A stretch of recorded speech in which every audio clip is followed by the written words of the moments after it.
We begin with those breaking developments tonight near St. Louis, Missouri, after the police shooting of that unarmed teenager. Today, the Ferguson police chief releasing the name of the police officer involved in the shooting after so much anger it was being withheld. But new outrage erupted tonight because police also released something else. These surveillance images that they believe could show Michael Brown, the shooting victim, involved in a store robbery earlier that day. We've been seeing these pictures all week, protesters in standoffs with police, the smoke from the tear gas filling the streets. Tonight here, do these new developments have that city back on edge? ABC's Steve Osunsami on the ground again tonight for us. Steve, good evening.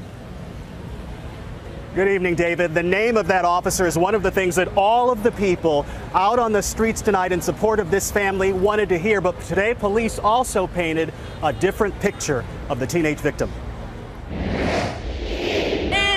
Don't shoot. Everything about this smells cover up. The officer that was involved in the shooting of Michael Brown was Darren Wilson. It took them nearly a week, and the fighting over this incident nearly tore this city in two.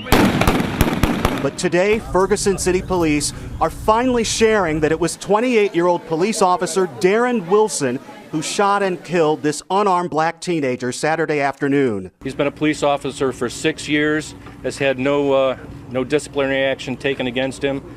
At this family home in St. Louis, where neighbors believe Wilson lives, the families next door say he left the area early this week. Police didn't give us a picture, but they are sharing this one. They tell us that's Michael Brown, the young man the officer killed in the middle of what police called a strong-arm robbery just 15 minutes before the shooting. The surveillance video from 3 cameras in this liquor store show him in the same red ball cap and white t-shirt that police say he was wearing when he was killed. Here, grabbing boxes of cigars, then shoving the manager who went after Brown and his friend, Dorian Johnson. Tonight, Johnson's lawyer is confirming the robbery.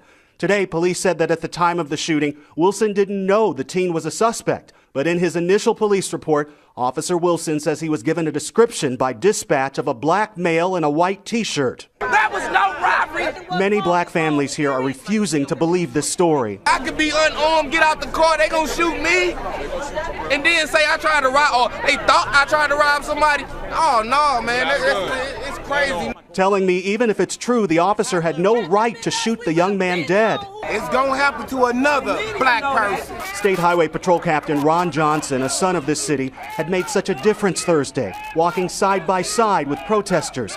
Today, he felt caught off guard by the revelations. I think there are some concerns that reference the release of the information in the videotape. I'm going to have some conversations with the police chief here shortly. The teen's family says they are beyond outraged. Whatever that took place there had nothing to do with an individual getting down on his hands and knees, raising his hands in the air and saying, "Don't shoot." They're calling this a character assassination. The police say their officer is in a safe place tonight. David? Well, Steve, you've been there in Ferguson all week for us, bringing us those images from scenes like this one with police facing off with protesters. And of course, there was the state police captain taking charge, instead hugging some of the protesters. So as we head into this weekend, where do things stand? Well, right now we're expecting, of course, people to be out here through the night, and we're also really sort of hopeful that it will remain quiet as it was last night. The police saying that you can get a lot more done through peace and understanding. David? All right. Great reporting from Steve Osunsami every night this week. Steve, thank you.